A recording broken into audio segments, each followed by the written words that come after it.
अस्सलाम वालेकुम दोस्तों, मैं हूं मुबशिर ख़ान और आप देख रहे हैं मैथमेटिक्स 251। आज हम एक्सरसाइज 7.4 स्टार्ट करने वाले हैं। 7.4 में ज़्यादा से ज़्यादा बात क्रॉस या वेक्टर प्रोडक्ट की जाएगी। क्रॉस ए क्रॉस बी, इसको कहते हैं क्रॉस प्रोडक्ट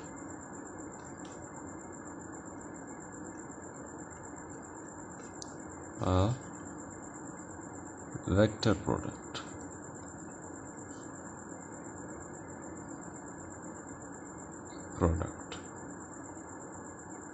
ठीक है, हमने इससे पहले डॉट प्रोडक्ट पढ़ा था पिछले एक्सरसाइज में, लेकिन यहाँ क्रॉस भी पढ़ेंगे और डॉट भी पढ़ेंगे।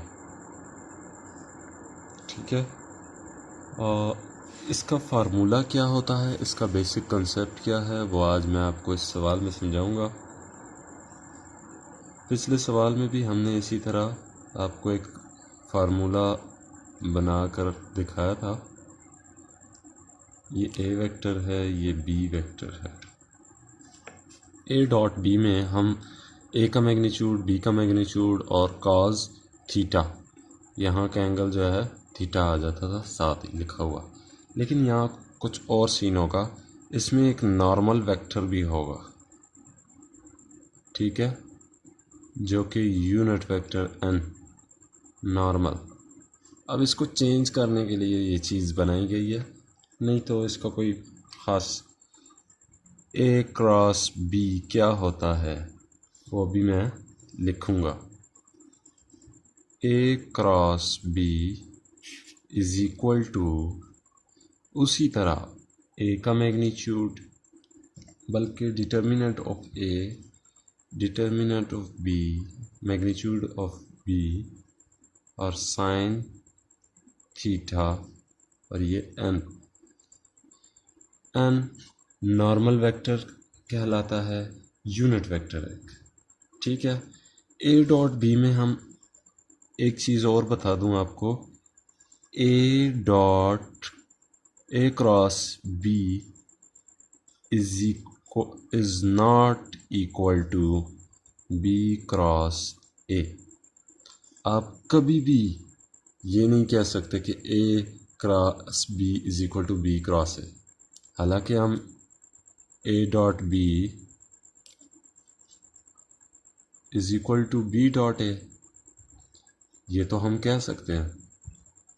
ठीक है, ए डॉट बी में हम इक्वल कह सकते हैं, लेकिन इसमें नहीं कह सकते। इसमें एक सूरत में कह सकते हैं, ये देखिए, A cross B is equal to minus B cross ए।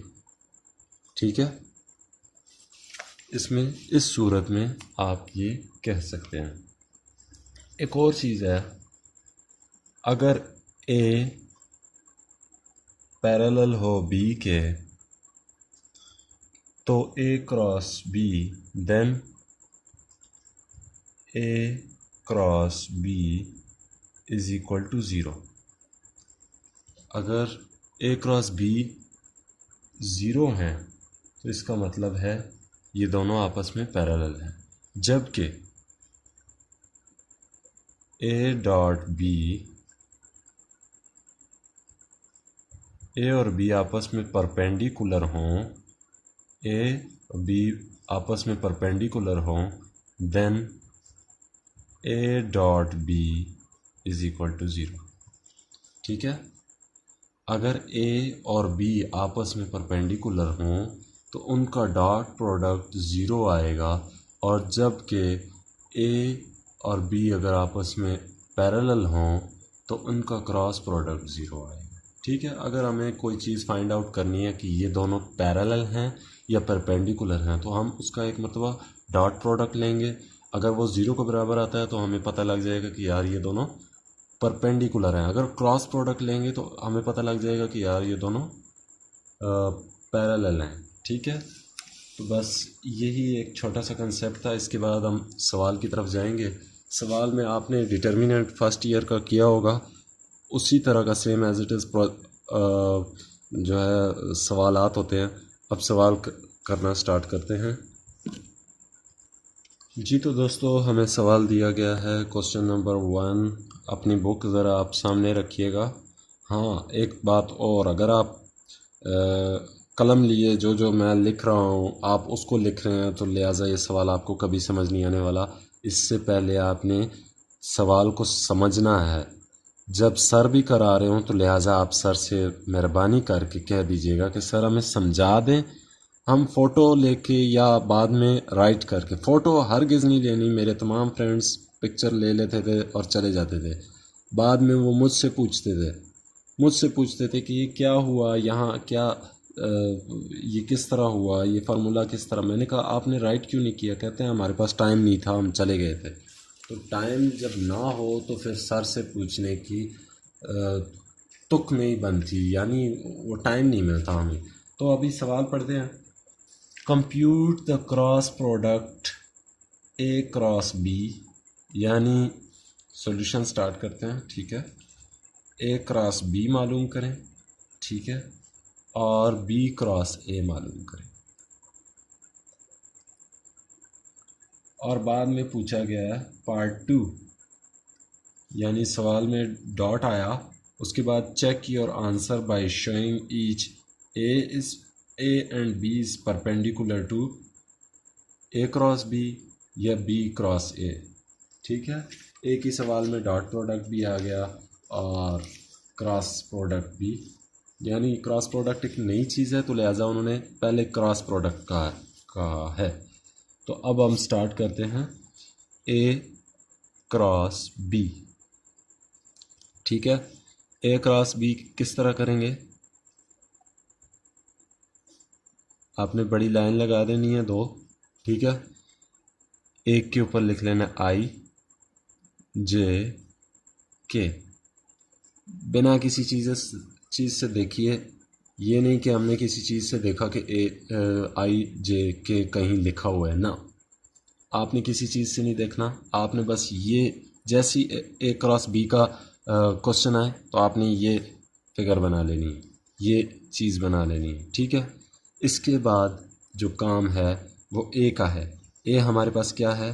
3। आई आपने नहीं लिखना क्योंकि फ्रंट में हमने आई लिख लिया। जे हमारे पास क्या है? -2। और के हमारे पास क्या है? के साथ कुछ नहीं है, लिहाजा ये 1 होगा। ठीक है, इसी तरह बी, अब जो बी है वो लिखेंगे। पहले ए था लिहाजा हमने ए की वैल्यू लिखी, फिर बी वेक्टर है लिहाजा हम बी की वेक्टर बी की वैल्यूज़ लिखेंगे। उसमें सवाल में सिर्फ आई और जे दिया गया है, आई प्लस जे, लिहाजा ये आपको समझाने के लिए 1 यहाँ भी लिखा है मैंने और यहाँ भी 1 लिखा है। 1 1, और जबकि के की वैल्यू नहीं दी गई तो हम इसमें 0 लिखेंगे। ठीक है, अब आपको सिंपल डिटर्मिनेंट लेना आता होगा। मैं आपको, अगर नहीं भी आता तो इंशाल्लाह मैं आपको सिखाने की कोशिश करूँगा। अब ये आई है लिहाजा आपने आई बाहर लिख लेना है। ठीक है, यहाँ 2 बड़ी लाइनें लगा लेनी है। ठीक हो गया, फिर आपने जनाब डिटर्मिनेंट का ये असूल है, जब भी डिटर्मिनेंट का ये असूल है, जब भी आप इस तरह का यानी एक फिगर बना लेते हैं, जब आई की वैल्यू लिखते हैं उसके बाद हमेशा आपने माइनस लिखना होगा। ठीक है, अगरचे जे के साथ माइनस हो या ना हो, अगर यहाँ माइनस हो तो ये इस माइनस को प्लस कर देगा। यहाँ फिर हम जे लिखेंगे और फिर से ये स्क्वायर डिटर्मिनेंट की जगह बनाएंगे। उसके बाद हम प्लस के लिखेंगे और फिर से स्क्वायर डिटर्मिनेंट की जगह बनाएंगे। ठीक है, अब आई जिस लाइन में है वो, और ये वाली लाइन, रो और कॉलम दोनों, उनको हम छुपाते हैं इस तरह। ठीक है, तो हमारे पास क्या रह जाता है? -2 और ये 1, ये 1 और ये 0। ठीक है, अब जहाँ जे है इसको छोड़ दें और इसको छोड़ दें तो हमारे पास क्या रहा? 3 1 1 0 3 1 3 1 1 और 0। डिटर्मिनेंट यकीनन आपको समझ आ गया होगा। फिर से मैं समझाता हूँ, बल्कि मैं के वाली वैल्यूज़ कर दूँ। ये देखिए, अब जिस लाइन में के है, यहाँ से भी इसको हमने नेगलेक्ट कर दिया, यानी अब स्केयर लिखना है तो 3 -2 1 और 1 यहाँ लिखेंगे हम। 3 -2 1 और 1। ठीक है, अगर किसी को समझ नहीं आया तो दोबारा समझाने की कोशिश करूँगा मैं। आई यहाँ लिखा हुआ है, लिहाजा आई जिस कॉलम और जिस रो में है उसको हम छुपा लेंगे। ठीक है, तो यहाँ क्या बचा? -2 1 1 और 0। -2 1 1 और 0 हमने लिख लिया। अब जे किस लाइन यानी किस लाइन में आता है? जे फर्स्ट लाइन में आता है और सेकंड लाइन में भी आता है, तो लिहाजा फर्स्ट लाइन को हम यहाँ से और सेकंड लाइन को यहाँ से हटा देंगे। तो अब किस स्क्वायर के में क्या आएगा ये आपको नज़र आ रहा है। इसको हमने हटा दिया और इसको हटा दिया, तो लिहाजा 3 हमारे पास बचा। 3 1 वैसे का वैसे ही, ये 1 और 0 वैसे वैसे ही लिख दिया। अब के जिस लाइन में आ रहा है हमने उसको साइड पे किया, के उसी तरह लिखा। 3 -2 भी लिखा, 1 और ये 1। ठीक है, इस तरह डिटर्मिनेंट होता है। अगर किसी को नहीं समझ आता तो ये उनके लिए एक हेल्पफुल जो मेथड, हम तो डायरेक्ट कर लेते थे लेकिन उसके लिए पहले प्रैक्टिस की ज़रूरत होती है, लिहाजा तब जाकर आप इसको डायरेक्ट कर सकते हैं। अच्छा, अब क्या होगा?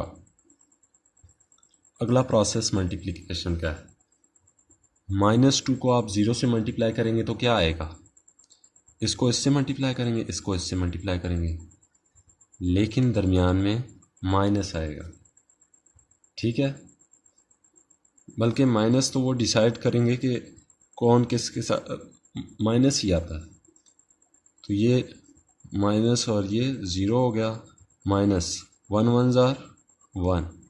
ठीक है, और ये -j उसी तरह। 3 0 जार 0 -1 1 जार 1। ये फार्मूले के तहत यहाँ माइनस लिखा जा रहा है। ठीक है, उसी तरह प्लस के 3 1 जार 3।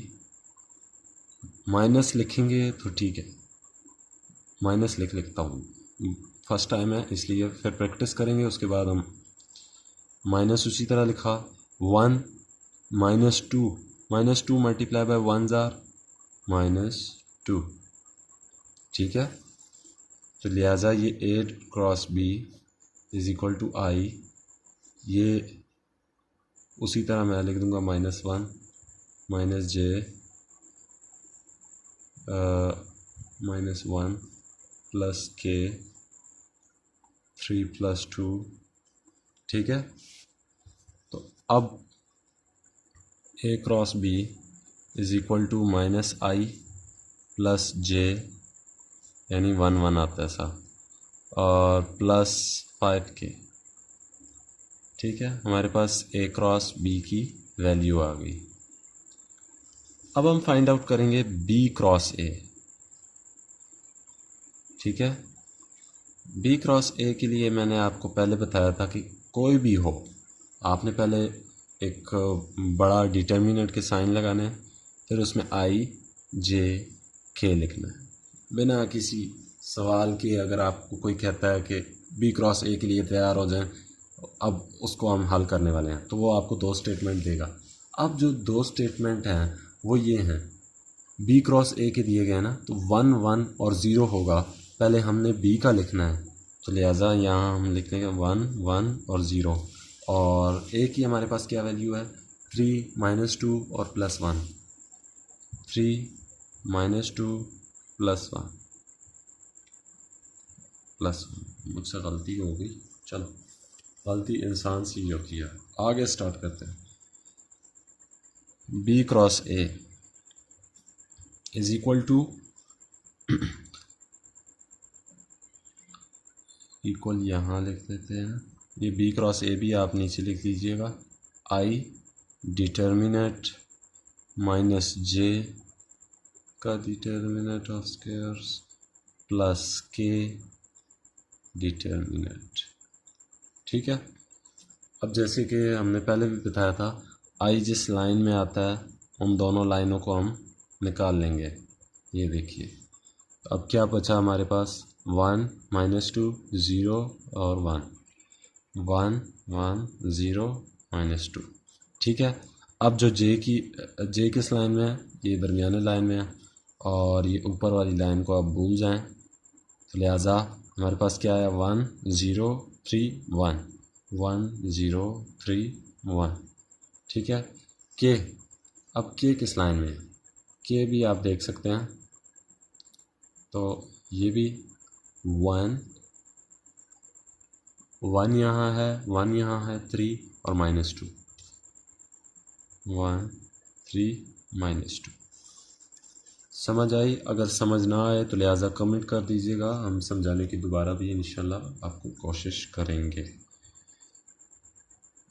अब बी क्रॉस ए हमारे पास आया, आई 1 1 1 -2 0, ये तो ज़ीरो ही होता है। जे इसी तरह हो गया, 1 1 1 3 0 -0 प्लस के 1 2 -2। ठीक है। -2 लिखा है, -3 1 3। ठीक है। B cross A is equal to 1 I -1 J -5 K. ठीक है। ये -2 -3, ये 5 हो जाएगा, -5 और ये के इसी तरह लिख दिया। ठीक है। -5 था, वो माइनस बाहर के प्लस से मल्टीप्लाई हुआ तो -5 हो गया। तो हमारे पास ये जो बी क्रॉस ए की वैल्यू आ चुकी है। ठीक है।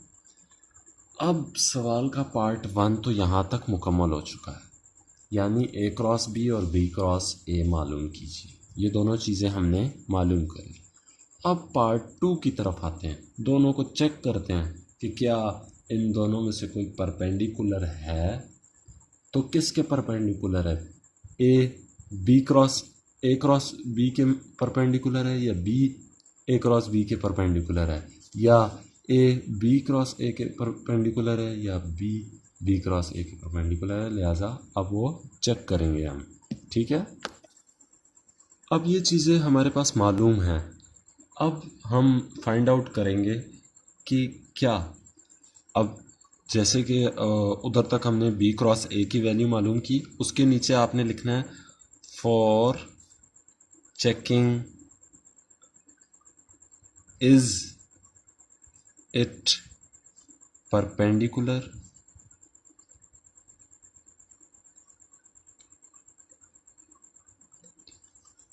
टू ए एंड बी, जो भी है, जो सवाल में लिखा है कि each A and B is perpendicular to A cross B and B cross A. ठीक है। हम पहले इस तरह करते हैं कि ए डॉट बी, बल्कि यहाँ ए क्रॉस बी। ठीक है।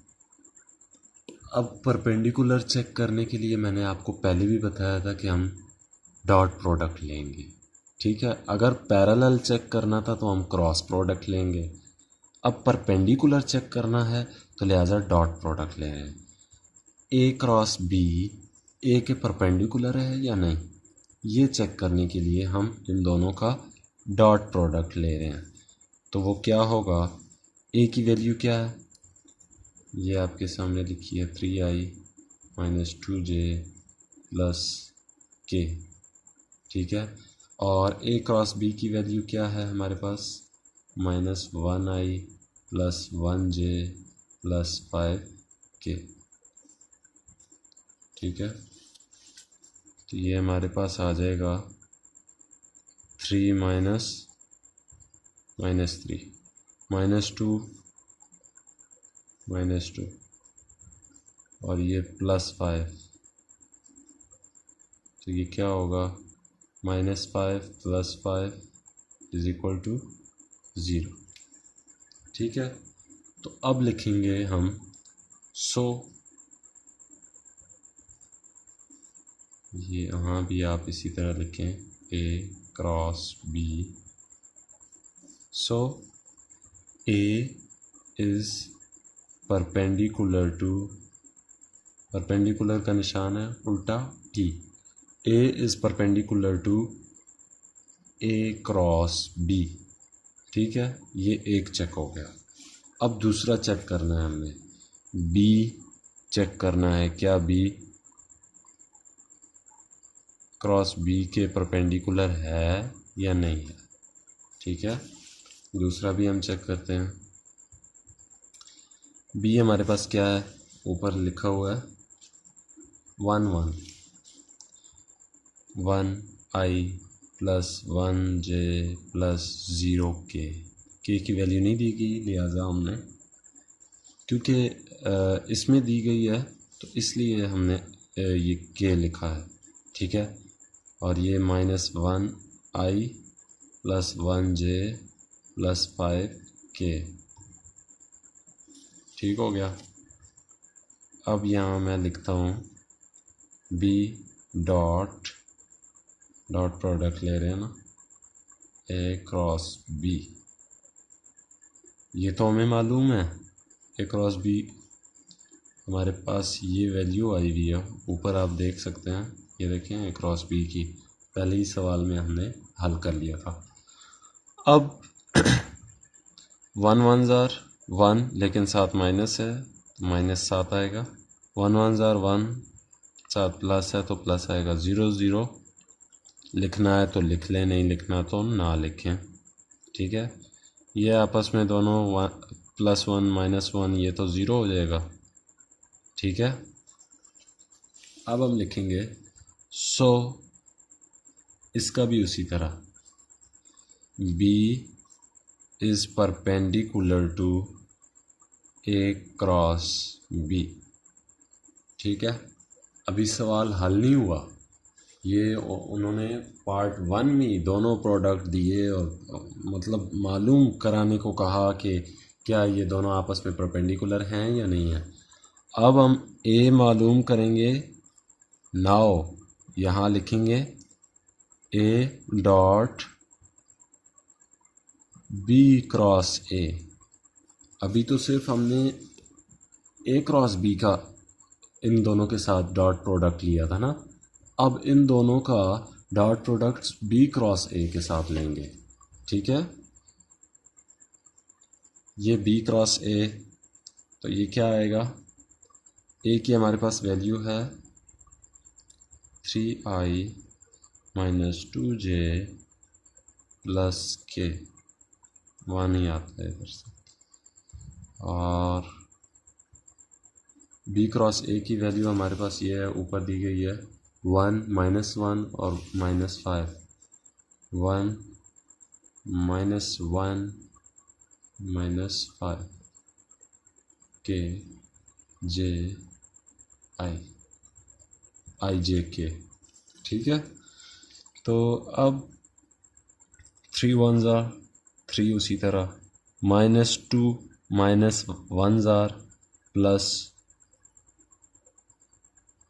2 1 ज़ार 2 ही होता है, और ये प्लस और माइनस माइनस होता है, 1 5 ज़ार 5,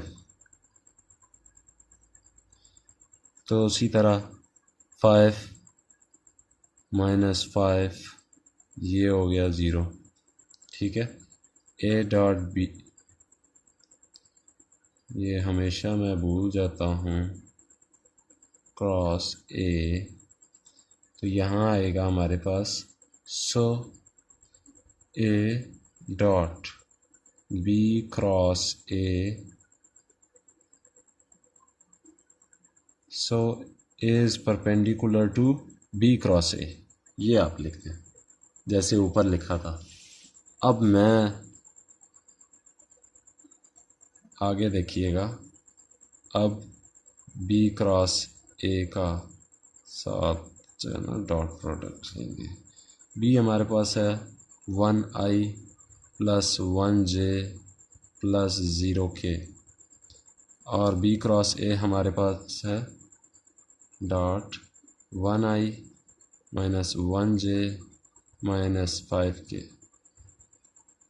ठीक है, तो ये 1 1 ज़ार 1 और प्लस माइनस माइनस आएगा, 1 ज़ार 1 और 0 5 ज़ार माइनस तो आएगा, उसी तरह 0 आ जाएगा। ये वैल्यू लिखने की ज़रूरत है या नहीं है, आपकी मर्ज़ी है। ये 1 आपस में कैंसिल हो गए तो 0 हो गया। ये उसी तरह क्रॉस ए। ठीक है, लास्ट में हम क्या लिखेंगे, लास्ट में हम लिखेंगे so B dot B is perpendicular to B cross A. ठीक हो गया,